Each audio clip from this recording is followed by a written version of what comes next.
આ મીટિંગ આપણે રાયશંકર ગ્રામ પંચાયતની ચૂંટણી આવતી 22 તારીખે આવી રહી છે અને પ્રેમજીભાઈ મકવાણાને ઉમેદવાર તરીકે જાહેર કર્યા છે.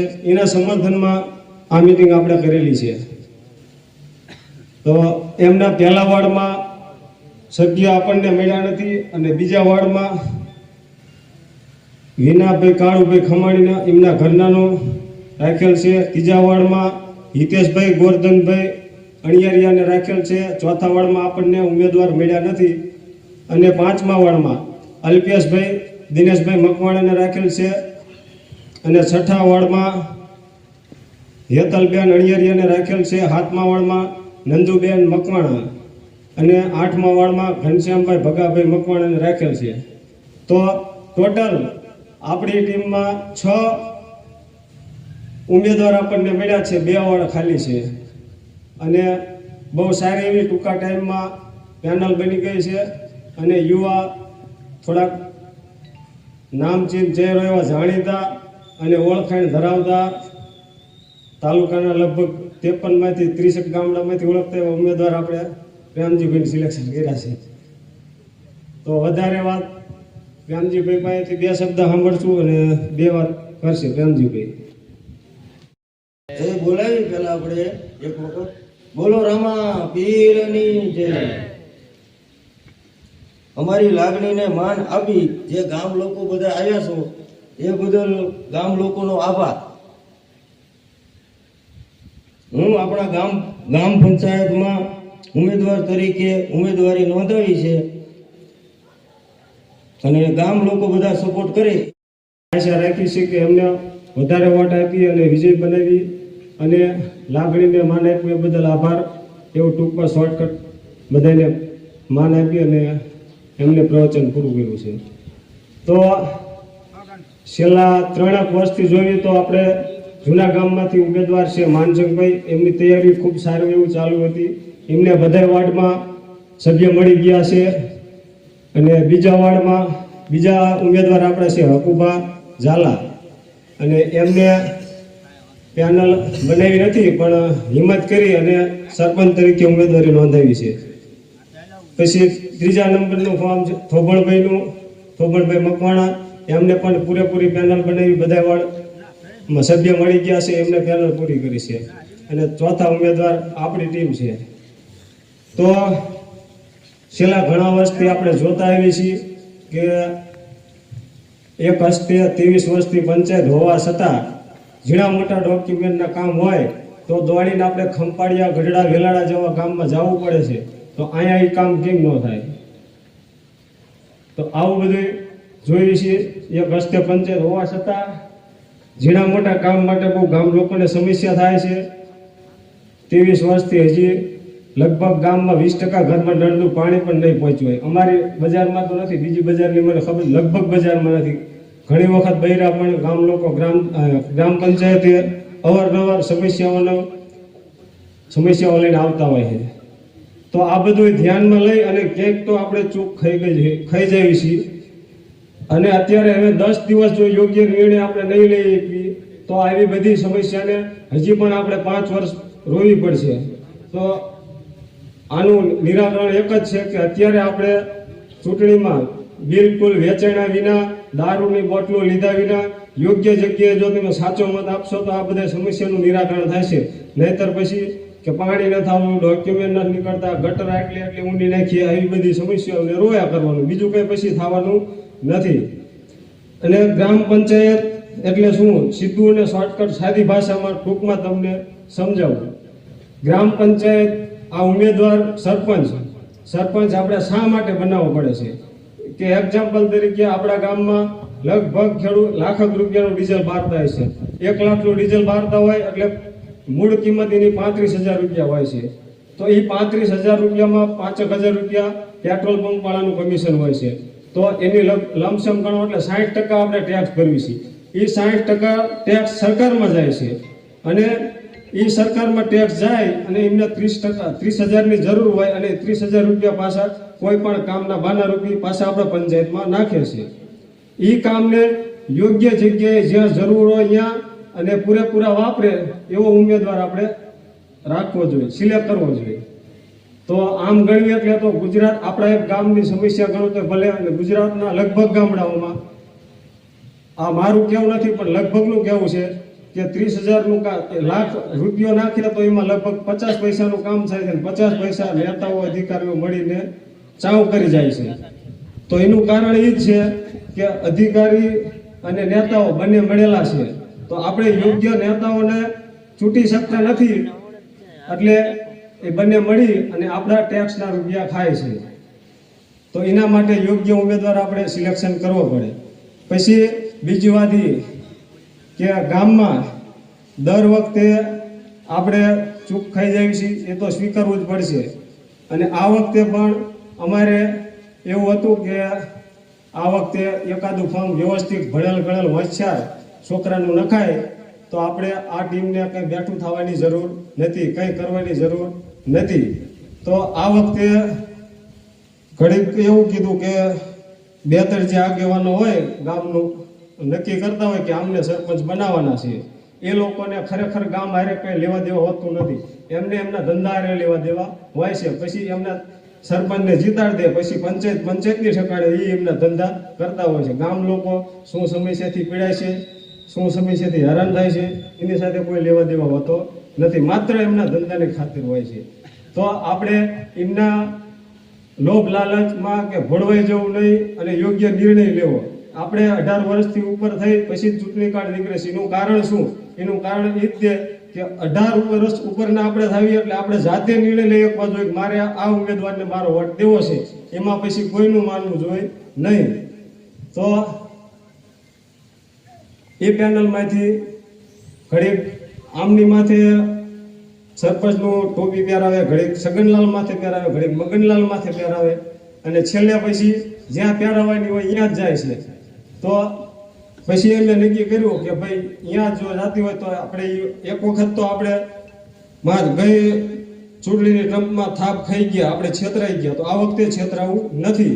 આ સમજી અને ભણેલ ગણેલ કુટુંબની 2 છોકરા લઈ અને અમે મીટિંગ કરેલી કે શું કરવું છે, લડવું છે કે જવા દેવી છે ચૂંટણી. તો આ બધાએ નક્કી કર્યું કે ના, ફાઇનલ લડવું જ છે, આપણે ભણેલ ગણેલ સરપંચ મૂકવો જ છે અને જીતાડશું માત્ર. આવી એમની હિંમત હતી. એટલે પછી વિપુલનું અમે નક્કી કર્યું, કીધું વિપુલ ગામમાં વર્ચસ્વ વાળો ખરો અને થોડો ભણેલો, ખુદની કંઈક આવડત અથવા આવડત લઈ શકે એવો વ્યક્તિ હતો. તો એને ખાલી ખોટા હગાવાલાના પ્રેશર મારી અને એને બેહારી દેવામાં આવ્યો, મેણા ટોણા મારી ગમે તે થયું હોય. પછી નો છૂટકે અમારે તાત્કાલિક પ્રેમજીભાઈને ઊભા કરવા ગયા. પછી ટૂંકો ટાઈમ હતો અમારી પાસે, એટલે વોર્ડ ખાલી રહ્યા, ઓછી પેનલ બની છે, એટલે આવું બધું બન્યું છે. અને આ વખતે ગામ લોકો આવું બધું સમજી વિચારી અને યોગ્ય મતદાન કરશે. અમે કોઈને એક ટીપું દારૂ નથી પાવાના અને વેચાતો કોઈનો 1 રૂપિયો નથી લેવાનો. અને જો એમના ગામ જીતાડે તો જ જીત લેવી છે, બાકી માય કામની જીત, નમાયેલી જીત અમારે નથી જોઈતી. અને જો ગામ આવી રીતે જીત અમને આપે તો ગામને એક વખત અમારે કરીને દેખાડવું છે કે ખરેખર ગ્રામ પંચાયતનો વહીવટ કેવી રીતે થાય, ગ્રામ પંચાયતના કામ કેવા થાય, આવી અમારી આશા છે. અને વધારે વાત નહીં કરતા હું લાલા મહારાજને કહીશ કે થોડું ઘણું પ્રવચન લાલા મહારાજ પણ આપે. શરૂઆતથી એ પણ અમારી ટીમમાં ભેગા છે. લાલા મહારાજ ન હોય અને ધક્કા ખાવા પડતા હોય. જો અમારો ઉમેદવાર સરપંચ તરીકે ચૂંટાશે તો પહેલા એક તો આમ ગામને બાંહેધરી આપી છે, તલાટીની નિયમિતતા થશે ગામમાં, બરાબર. તલાટી નિયમિત રીતે આવશે અને તમારા કામો પણ વ્યવસ્થિત રીતે કરશે, બરોબર. બીજા અમુક પોઈન્ટ મેં નોટ કરીને રાખ્યા છે કે વીસીને લગતી સમસ્યાઓ ઘણી બધી ઊભી થતી હોય. આપણા ગામના ખેડૂતો એક 7, 12, 8 જેવા સામાન્ય દાખલા હાટું થઈને ખંભાળિયા, વેલાડા કે પછી ગઢડા સુધી ધક્કા ખાતા અમે જોયેલા છે. હવે 7, 12, 8 આપણા ગામમાં ન નીકળે તો આપણા ગામના કરે છે શું? હું કોઈનો નામથી પર્સનલ વિરોધ નથી કરતો, પણ એટલું જરૂર કહું છું કે આવી વસ્તુ તો ગામમાં થતી જ રહેવી જોઈએ અને એટલું ગામ એક્ટિવ હોવું જ જોઈએ. ગામનો દરેક વ્યક્તિ એટલો એક્ટિવ હોવો જોઈએ, બરોબર. તો વીસીને લગતી સમસ્યા અમે 100% ગેરંટીથી કહી છે કે અમે ટાળી દેશું. વીસી નિયમિત એના ટાઈમ ટુ ટાઈમ હાજર રહેશે અને તમારા નાનામાં નાના ડોક્યુમેન્ટથી માંડીને વીસીથી માંડીને તલાટીને લગતા ડોક્યુમેન્ટ બધા ટાઈમ ટુ ટાઈમ તમારે નીકળી જશે, બરોબર. આ 2 પોઈન્ટ મહત્વના હતા અને જરૂરી હતા. બીજા કે આધાર કાર્ડને લગતી સમસ્યા હોય, ઘણાને આધાર કાર્ડમાં મિસ્ટેક હોય, ઘણાને નવા કાઢવા હોય, ઘણાને નામ ચેન્જ કરવાના હોય, તો આધાર કાર્ડ એક એવું જરૂરી ડોક્યુમેન્ટ છે કે અત્યારે સર્વને એની જરૂર પહેલા પડે. તો આધાર કાર્ડનું કામ કરાવવા માટે તમારે સુરેન્દ્રનગર ધક્કો કરવો પડે. આધાર કાર્ડનું કામ કરાવવા માટે તમારે બેંકે જે તે વ્યક્તિ નિયમિત કર્યો હોય એ ધક્કો કરવો પડે. તો આધાર કાર્ડના સુધારા કે નવા કાઢવા કે એના વિશે શું કરવું એના વિશેનો કેમ્પ પણ અમે ગામમાં લાવશું જો અમારો ઉમેદવાર ચૂંટાશે તો. આટલી હું બાંહેધરી આપું છું. અને રેશન કાર્ડની સમસ્યા, ઘણા બધા વ્યક્તિ, હું તમને નામથી કહું એમ કે એ વ્યક્તિના ઘરના ઘણા સભ્યોના રેશન કાર્ડમાં નામ જ નથી. બરોબર, તો રેશન કાર્ડમાં નામ નથી, અમુક પછી સરકારી કામો કરવામાં ને એવું બધું અટકાતું હોય છે કે આ નામ નથી, પેલા આ કરો ના કરો ના કરો, પછી તાત્કાલિક માણસ તોડે કે આ તે. તો રેશન કાર્ડમાં સુધારા કરવા માટેનો કેમ્પ અમે ગામમાં લાવશું, એની 100% ગેરંટી આપું છું. બરોબર, પછી બીજું કે સ્વચ્છતા એક એવી વસ્તુ છે, તમે કેન્દ્ર સરકાર સ્વચ્છતા વિશે કેટલું તમને કહે છે, સ્વચ્છતા વિશે કેટલો ભંડોળ ફાળવે છે, આ બધા એક્ટિવ વ્યક્તિ છો, યુવાનો છો, તો એટલું તો સમજતા જશો. બરોબર, સ્વચ્છતા ગામમાં કેટલી, મેં હમણાં સાંભળ્યું કે દિલીપભાઈ કે અમારા દરબારનો પ્રસંગ હોય ને એટલે કે અમારે મહેમાન આવે ને એટલે ગામમાં આડી ગટર આવે કે ગરતા કે અમને શરમ થાય, આવું મેં 2 વ્યક્તિ પાસે સાંભળેલું. બરોબર, કે અમે અમારા પૈસે ઘણી વાર રિપેરિંગ કરાવી, તો એ સ્વચ્છતા માટે સરકાર ભંડોળ ફાળવે જ છે. બરોબર, તો સ્વચ્છતા માટેના યોગ્ય નિર્ણય લઈ અને એની ગ્રાન્ટો લઈ અને ગામમાં નિયમિત સ્વચ્છતા થાય એના માટેનું. હવે પાણીની સમસ્યા ઘણા બધાને ગામના છેવાડે કે અમુક લાઈનમાં પાણીની સમસ્યા એવી ને એવી ઊભી છે. બરોબર, તો પાણી નથી આવતું તો નિયમિત, પહેલા તો પાણી એ આપણી જરૂરિયાતનો વિષય છે. બરોબર, પીવા તથા વાપરવાનું બંને એમ. તો પાણી પહેલા તો નિયમિત પહોંચે અને પાણી પૂરતી માત્રામાં બધે પહોંચે એવા પ્રયાસો કરશું. અને એના સિવાય કે વાસ્મો યોજના દ્વારા પીવાનું જે શુદ્ધ પાણી આવે છે, બરોબર, એ હજી આપણા ગામમાં કોઈ લાભ મળ્યો નથી. બરોબર, તો વાસ્મો યોજના દ્વારા જે પીવાનું પાણી આવે છે, પીવાના પાણીને હું તમને 100% એમ કહું છું કે પૂરતા પ્રયાસો કરશું અમે કે એ યોજના દ્વારા પાણી મળી રહે. એના સિવાય ગામ અને યુવાન માટે પહેલા તો શિક્ષિત ગામ થશે, ગામના યુવાનો કંઈક ભણેલા હશે, કંઈક આગળ આવી શકશે, કંઈક કોકની સામે ટકી શકશે, કોકની સામે બોલી શકશે. અત્યારે કોઈ પણ કર્મચારી હોય એની પાસે જવું હોય તો પહેલા તો આપણે જે આપણી રીતે કેપેબલ ન હોય ને આપણને જેમ થાય શું કરશે, શું જવાબ આપશે, શું. ઘણા બધા યુવાનો તમે સોશિયલ મીડિયામાં જોતા જ હોઈશો કે અત્યારે ઘણા વ્યક્તિ વકીલો છે કે આ તે ઘણા બધા એવા જાગૃત નાગરિકો છે, એ ગમે એ અધિકારીને કકડાવી નાખે. શું એના પૂરતું નોલેજ છે એટલે. તો નોલેજ લેવા માટે પહેલા તો ગામે ગામે લાઇબ્રેરી, તો લાઇબ્રેરી આપણા ગામમાં છે નહીં. અને લાઇબ્રેરીના પુસ્તકો સરકાર બધાય ફ્રી આપે છે, કાયદાને લગતા કે આ તે, કોઈ છોકરાઓને નોકરીની તૈયારી કરવી હોય એના માટે, અથવા તો બીજા યુવાનોને જાગૃતતા માટે કંઈક વાંચવા માટે લાઇબ્રેરીની ખાસ જરૂર છે. તો લાઇબ્રેરી ગામમાં કરવાનો અમે નિર્ણય એક તો કરી છે. બરોબર, અને લાઇબ્રેરી વિશે તમને જેટલું કહું છું, આપણા ગામના છોકરાઓ કે કોઈ પણ યુવાનો કે કંઈક એનામાં અભ્યાસ હશે કે કંઈક બીજું નોલેજ હશે તો એ કોઈ અધિકારી સામે કંઈ બોલતા અચકાશે નહીં, કોઈની સામે કંઈ વાત કરતા ક્યારેય એને તકલીફ નહીં થાય. બરાબર, આ તકલીફ આ એક મોટો વિષય છે. લાઇબ્રેરી એક સારી વસ્તુ છે.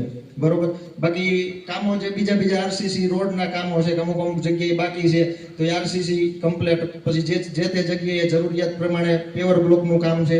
બરોબર, આ બધી સમસ્યાઓ એવી બધી છે, તો એ કરી દેવામાં જ આવશે. એમ કે ફાઇનલ એમ અમે પૂરતા પ્રયત્નો કરશું. અમારો ઉમેદવાર એવો છે કે ગમે લડી શકે એવો છે, કારણ કે ગમે મૂકવો તો પાછો નથી. હું તમને એક ઉદાહરણ આપું અને એક નાની એવડી વાતથી સમજાવું કે 3 ડેટકા એક ખાડામાં પડી ગયા. 3 ડેટકા એક ખાડામાં પડી ગયા ને એટલે એ ડેટકાની હજી નાઈટ ભેગી થઈ. ડેટકા બધા કાંઠે ગોળ ફરતા જોતા હતા અને ઓલા 3 ડેટકા અંદર હતા ખાડામાં. પેલા ડેટકાએ પ્રયાસ કર્યો, ઠેકડા માર્યા 2-3 બહાર નીકળવાનો, પણ પછી એ ખાડો મોટો હતો એટલે ડેટકો અંદરથી બહાર ન નીકળી ગયો. 8-10 ઠેકડા માર્યા પછી બહાર ઉભેલા ડેટકાનો સમાજ હતો ને એ બધા એવું કીધું, હવે અંદર કે ખાડો સારો છે, અંદર પાણી છે ને બીજા જીવ જનાવર રહે છે કે બરોબર, તું અંદર ને અંદર ક્યાંક રહી જા, બહાર આવીશ તો નકામો કે તું આવી નહીં ને એટલું ઠેકી નહીં કે. એક ડેટકો રહી ગયો, બીજા ડેટકાએ ઠેકડા માર્યા, એનાથી મેળ ન આવ્યો. બરોબર, એટલે એ ડેટકાએ ઠેકડા માર્યા, એનાથી મેળ ન આવ્યો એટલે એને છેલ્લે એ કીધું કે હવે તું અંદર રહી જા કે કોઈ જગ્યાએ. હવે ત્રીજા ડેટકાનો વારો આવ્યો, એને 2-3 ઠેકડા માર્યા, બધા એમ કે રોકાઈ જા, બધા ઉપર ડેટકાએ કીધું કે હવે તું રોકાઈ જા કે હવે તું અહીંયા રહી જા કે. એટલે બીજી કોઈ તું નહીં, પણ જેમ આમ બધા એના ડેટકાએ હાથ કર્યા ને એમ વધારે ઠેકડા મારવા માંડ્યો, પ્રોત્સાહિત થવા માંડ્યો.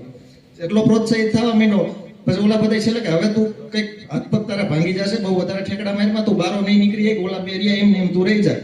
તે એવું કીધું, એ ડેટકો વધારે પ્રોત્સાહિત થઈને ડેટકો બહુ સારો જમ્પ માર્યો, ખાડાની બહાર આવી ગયો. ખાડાની બહાર ડેટકો આવી ગયો ને એટલે પછી ખાડાની બહાર ડેટકો આવ્યો એટલે બધાએ પછી હું રિપોર્ટર ને ન્યૂઝ વાળાની બધા, હું તમને એક એક્ઝામ્પલ દ્વારા સમજાવું. રિપોર્ટર ને ન્યૂઝ વાળા બધા ત્યાં હાજર જ હોય, બધાય માઇક રાખી લીધું ડેટકાની બધું ઇન્ટરવ્યુ લેવા માંડ્યા કે આ તમારો સાહસ ને અંતે. તો ડેટકો એક જ વાત કરી, મને મારા સમાજ પ્રત્યે ગર્વ છે અને મારા સમાજને સહકાર આપવા માટે હું ગમે એ કરવા તૈયાર છું. બરોબર.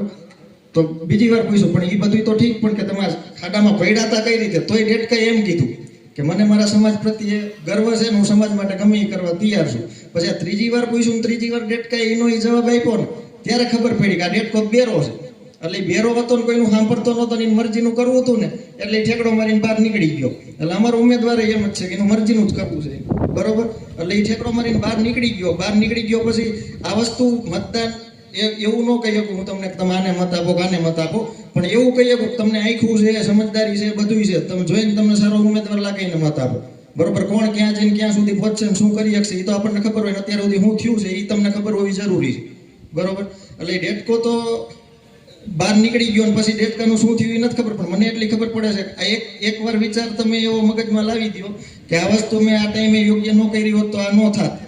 બરોબર. એટલે એના માટે થઈને જરૂરી વસ્તુ હતી.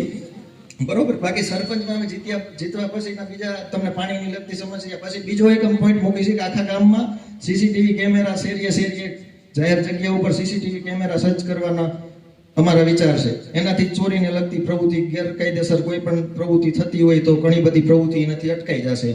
એ પ્રવૃત્તિ અટકાઈ જશે. અને ગ્રામ સભા, હવે પહેલા તો ગ્રામ સભા શું ને એ કોઈક યુવાનોને હોશિયાર વ્યક્તિને જ ખબર હોય છે. બાકી કોઈ ગ્રામ સભા શું, ગ્રામ સભા કેદી તમે જોઈતી, ગ્રામ સભા છેલ્લે તમે કેદી અહીં જોઈતી મને નથી ખબર.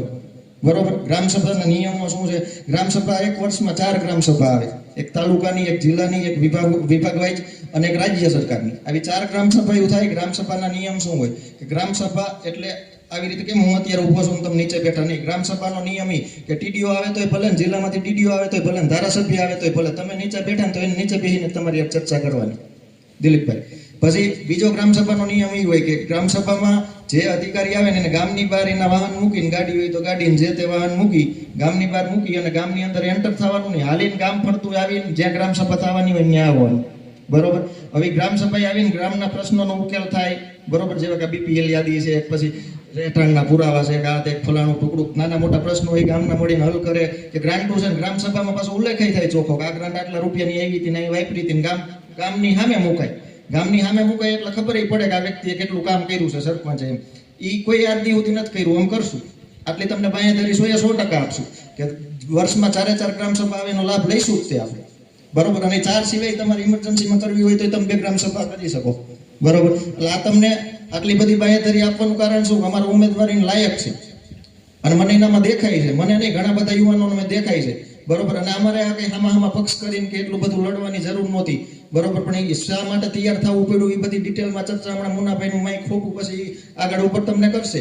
આના સિવાય ઘણા બધા દાખલા તરીકે પ્રધાનમંત્રી આવાસ યોજના છે. બધા ગરીબોને મકાનના લાભ નથી મળતા. ઘણા શૌચાલય કૌભાંડ તો બધાને ખબર જ છે શું થયા, એ બધું મારે બહાર નથી પાડવું. બરોબર. પણ આ પ્રધાનમંત્રી આવાસ યોજનાના હેઠળ લાભ મળતો હોય તો કોઈ ગરીબ માણસો માટે મકાન બનતા હોય, એ મકાનના જે લાભ મળતા હોય આ તે બધા એથી માંડીને પછી કોઈ વૃદ્ધ પેન્શન છે, જે ઉંમરલાયક વ્યક્તિ છે, એનું પછી વિધવા પેન્શન છે. બરોબર. આ બધાના ફોર્મ ઘણા બધાના બાકી છે. એમને એવાને એવું કહું છું કે અમે સરપંચમાં આવી તોય ભલે, ન આવી તોય ભલે, એની ટાઈમ તમે કહીજો તમારા ઘરે આવીને અમે ફરી જશું. બરોબર. કારણ કે અમારે વિકાસ કરવો છે, અમને કંઈક દેખાય છે ને યુવાન ટીમ. હવે આમાં વિરોધ પક્ષ ઘણા કેવો પ્રચાર કરે છે કે આપવાળા દિલીપભાઈ, એ આપવાળા વિરોધ પક્ષ એવો પ્રચાર કરે કે આપ નથી. ગ્રામ સભામાં કઈ પક્ષ જ નથી, ગ્રામ પંચાયતની ચૂંટણીમાં કઈ પક્ષ જ નથી આવતો. અને આમાં આપવાળા હોય તો અમારા ભાજપ વાળો છે ને આપવાળો છે ને કોંગ્રેસ વાળા છે. આમાં આખું ગામ થઈને યુવાનો થઈને એક ટીમ કરી છે. આમાં કઈ પક્ષ નથી. એટલે પહેલી વાત તો એ કોકના એવા ખોટા પ્રચારથી છે ને બધા સમજીને જ રહી જોઈએ. બરોબર. એટલે એક વસ્તુ કે અમે જે કરવા મથી છે ને ગામ માટે મથી છે. બરોબર.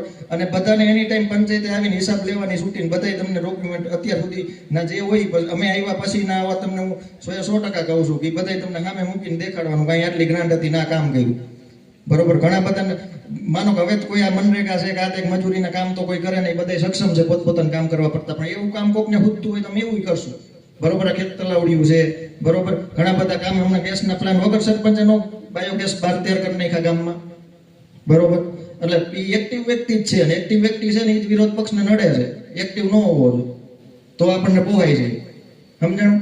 એટલે કોઈનો વધારે વિરોધ નથી કરતો હું, પણ અમુક અમુક મુદ્દાઓ મેં તમને કીધા એ અગત્યના હતા. બરોબર? અને અગત્યના મુદ્દા હતા એટલે મેં નોટ કરીને રાખ્યા હતા. ગામ સમક્ષ આવું મૂકવું તો ગામ સમજે થોડુંક, એમ ગામ આપણું સમજવું છે. ગામ કોને મત દેવો એની મરજીથી જ દેવાના છે. હું અત્યારે ભલે તમને ગમે એ કહું, તમે અંદર જઈને ક્યાં ઢીલું કરી આવવાનું એ મને કોઈને ખબર નથી, પણ સમજીને વિચારીને તમે તમારો મત છે એ કિંમતી છે, સમજી વિચારીને આપજો.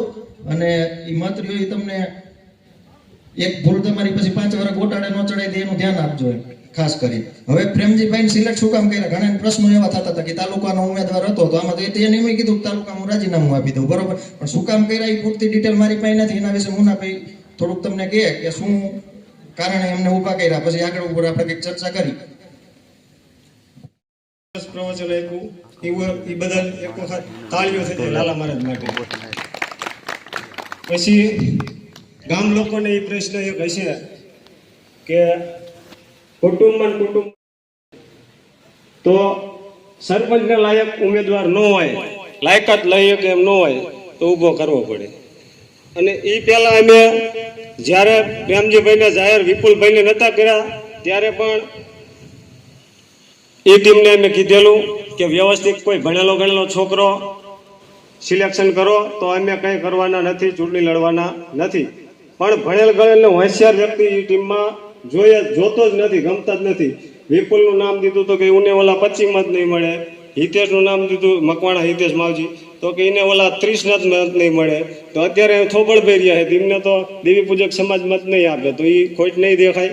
ટૂંકમાં સરપંચ કોને બનાવવાના એ ઓલરેડી 2-3 વર્ષ પહેલા ફિક્સ થઈ ગયેલું હોય છે. આ તો જે ટોપલી સરપંચમાંથી જે કુટુંબના આગેવાનો બાદ બેહારે એટલે આગા પાછા ન થઈ શકે. એ વોર્ડનો સભ્ય આપણને આપે એના માટે ખાલી માનપાન આપવાનું હોય છે. આ વાત એટલા માટે તમને કરવી પડી કે જ્યારે અમે અમારી નાની યુવા ટીમે બહાર પાડ્યું કે વિપુલને સરપંચ બનાવી, બીજા દિવસે સવારે થોબણભાઈ રતનભાઈ આવ્યા કે વિપુલને જો ચૂંટણી લડવી હોય તો અમારે લડવાની થતી નથી. તો અમે કીધું કંઈ વાંધો નહીં. પછી ખીમજીભાઈ પણ સારેથી અહીંયા આવ્યા હતા, એમને કીધું કે વિપુલના અમને વાંધો નથી પણ વિપુલના ઘરેથી ના છે. પછી વિપુલના દાદા પાસે હું અને પ્રેમજીભાઈ ગયા, એમને તૈયાર થઈ ગયા, વિપુલના પપ્પા તૈયાર થઈ ગયા, વિપુલ તૈયાર થઈ ગયો. પછી અમે ઘરે આવ્યા પાછા. પછી ખીમજીભાઈ એમને અમને કીધું કે અમે હવે હજી અમારે 2 જણાને પૂછવું પડશે. એટલે એ 2 જણા કોણ એ તો મને ખબર જ હતી, કારુભાઈ ને દીપાભાઈ. એમના એ ટીમના 2 વ્યક્તિ હાજર નહોતા. એટલે કે વાડીએ જઈને જવાબ દેવી, કંઈ વાંધો નહીં, જે હોય કલાકમાં જવાબ આપજો. પછી એ લોકો વાડીએ ગયા. એટલે અમે પછી ગામમાંથી કલાકમાં પછી ફોન આવ્યો એટલે અમે અહીંયા વાડીએ ગયા. અમે પણ 7-8 જણા હતા, એ લોકો પણ અહીંયા 10 જણા બેઠા હતા. પછી અહીંયા ગયા એટલે બેઠા અમે થોડીક વાર. પછી ચર્ચા થઈ. ચર્ચા એવી થઈ, પહેલી વાર દીપાભાઈ બોલ્યા કે ઉમેદવાર અમે મૂડી જાહેર નક્કી કરી નાખ્યો છે એટલે અમે ફેરવી ન આપી. તો ગામનો પ્રશ્ન ગામમાં રહેવો જોઈએ. આ તો અમારો ભયુનો પ્રશ્ન હતો. ભયુનો પ્રશ્ન ભયુનો રહેવો જોઈએ. ભયુનો પ્રશ્ન જો મૂડીથી લેવાતો હોય તો પછી કીધું ચૂંટણી લડવાની થાય છે. પછી અમે થોડીક વાર બેઠા, ભયુની વાડી હોય એટલે શરબત પાણી પીધા. તો ફરીવાર પણ દીપાભાઈ બોલ્યા કે બાપુ જીવતા હતા અને ખીમજીભાઈ વાડીએ 2-2.5 વર્ષ પહેલા મિટિંગ થયેલી, 100 જણા વચ્ચે વાત થયેલી, કાં દીનભાઈ સરપંચ અને કાં થોબળભાઈ સરપંચ. તો 2.5 વર્ષ પહેલા જો ફિક્સ થઈ ગયું હોય તો ટોપલી બીજા માથે બેહારતા હતા, એ તો ખોટી જ છે ને. ઓલા માથે ના માથે તે માથે. એટલે આ હાથથી જો ભયુના નિર્ણય મૂડીથી લેવાતા હોય ને તો પછી કીધું ચૂંટણી લડવાની છે, ભલે હારી જે હારવા માટે લેવાની છે, પણ અમે હારવાના નથી. મને ખબર છે રાયશંકર ગામના યુવાનો વડીલો ખૂબ જ હોશિયાર છે. એક વખત ક્ષેત્રમાં બીજી વાર નહીં ક્ષેત્રાય. ઓળારૂપી કોઈ પણ જગ્યાએ મત હોય તો પછી અહીંયા ન અપાય. અને જો આપણે હાલો તો પણ ભાઈ ભલે રહ્યા હોય જીતે અહીંયા પંચાયત આપી દે તો આપણને કંઈ વાંધો નથી. પણ 23 વર્ષ એક હસ્તે પંચાયત હોવા છતાં ગામની સમસ્યા તમે ખાલી એક વખત વિચારજો, જોઈજો. જો એમાં તમને ખામી દેખાતી હોય, ઝીણા કામ માટે થઈ શકે એવા છે તો કરવાની દાનત હોય તો, પણ એવા કામ પણ જો ન થતા હોય તો તમારે ગામ લોકોને પણ સમજવું પડે. આટલું કહી અને મારી વાત પૂરી કરું છું. બીજો કોઈનો પ્રશ્ન હોય તો ઊભા થઈને બોલી શકે છે. જનકભાઈ, આમાંથી આ જેટલા બેઠા ને એ 20-20 મત લાવે, 30-30 એટલે આપણે જીતી ગયેલા છે. એ ફાઇનલ બસ હા બધાને મહેનત કરવાની, આ લાગણીથી બધા આવ્યો બધા 30 મત લાવવા એટલે આપણે ફાઇનલીમાં શું હતું અને વોર્ડ વાઇઝ કામ કરાવશું આપણે, એવું નથી. અમારે આ આર્યનના ઘરના રાખ્યા એમને ખાલી મેં 2.5 વર્ષ માંગ્યા ને તોય કહ્યું હતું મેં કે 2.5 વર્ષ મને આપો હાલ. એ કે બીજાને નહીં કા બીજાને શું વાંધો, 2.5 વર્ષ જ માંગ્યા હતા એમની તો આવડાને કીધું તમને 2.5 વર્ષ આવતા હોય તો અમારે નથી રહેવું કે. પણ એમને શું હતું કે જે પહેલાંનું હેલું આવે ને એ જ રાખવું છે. બસ મારી વાત તો અહીં પૂરી કરું. આભાર વિધિ કરી અને પૂરી કરશે અને બધાએ રોકાઈજો. અમારે આજનો ખર્ચો આ મીટિંગનો તમામ બાબુભાઈ અણિયારિયા તરફથી છે, એ બદલ બાબુભાઈનો પણ આભાર અને આભાર વિધિ બાબુભાઈ કરશે. બાબુભાઈ અણિયારિયા. આપણા ગામમાં ત્યાં પાણીની સમસ્યા છે. નિશાળ વાયા જાઓ એટલે તમે ગમે ત્યારે મત માગવા જાવીને એટલે પહેલા દિન કે અમારે પાણી ન આવતું, પણ એક ફેરવો તો પાણી આવે ના, તમે પાણી ફેરવતા ના, એ વાંધો છે. એક જ તમે ફેરવી નાખો તો એમ ફેરવી નાખશો તમતા જાઓ, એ અમારી પૂરી ગેરંટી છે. એક જ તમે પાણી ફેરવો પછી જવાબદારી અમારી, અમે માટે પાણી ફેરવશું. એ તો પાણી ન આવતું ગમે ત્યારે અમે આજથી 2017 પછીના ગમે ત્યારે એમ કઈ ગયા તો એ પહેલો પ્રશ્ન એ આવ્યો કે અમારે અહીં પાણી ન આવતું. તો એક જ તમે ઊભા થઈ અને અમને જીતાડો તો અમે તમને અહીંયા પાણી આપશું. અને બીજો પ્રશ્ન કે આપણે વિશ્વનું કામ ગમે તે પણ હોય 100 અહીંયા કાગળ કાગળ લઈને તો આપી છે નેપ ન આવતું, કાંઈ પછી ઓલું ન આવતું. હડલા જાય તો અહીંયા કમ્પ્લેટ ચાલુ હોય, અહીંયા તમને તરત કાગળિયા મળી જાય. પછી કલ્પના દુકાને જઈએ તો અહીંયા ડબલ પૈસા થાય તો અહીંયા નીકળી જાય, પંચાયતે ન નીકળે. ગમે ત્યારે પંચાયતે જાય એટલે એમ કરતા નથી ચાલુ, ભાઈ કે આમ બહાર જઈને કલ્પના દુકાને જાય અહીંયા ડબલ પૈસા લે અહીંયા નીકળી જાય. એટલે બીજો નંબરમાં તો વીસી ગમે તે સરપંચ આવે તો ભલે, ન આવે તો ભલે, વીસીનું કામ તો એમ પહેલા લેવાના જ છે. ગમે તે આવે વીસીનું કામ એને બે ટાઈમસર હાજર રહે તો ભલે અને ન રહે તો ભલે, વીસી બદલાવાનું થશે અને કાંઈ વીસી ટાઈમે હાજર રહેશે. અને મંત્રી સાહેબ ટાઈમે અત્યારે તો હાજર રહેવા મળી ગયા. આથી 2017 પહેલા જો મંત્રી સાહેબ આવતા હતા, તમે ગમે તે દાખલો લેવા જાઓ ને તો પૈસા માગતા હતા. અત્યારે એ પૈસા બંધ કરવામાં અમારી ટીમ ગમે ત્યારે પૈસા લીધા ને તો એમ હાજર થઈ ગયા છે. ખબર પડે કે આ ભાઈ આગળ આને પૈસા લીધા તો એ પૈસા દેવાના આવતા નથી. દાખલા આપણે તલાટીનો પગાર તો ચૂકે છે, એ આપણા નામથી જ આવે, ક્યાંથી આવે? પણ એ કોઈ ઇંગ્લેન્ડ બધું જ નથી. બસ અહીંયાથી વીસી પાણીની પહેલી સમીક્ષા પૂરી કરવાની છે.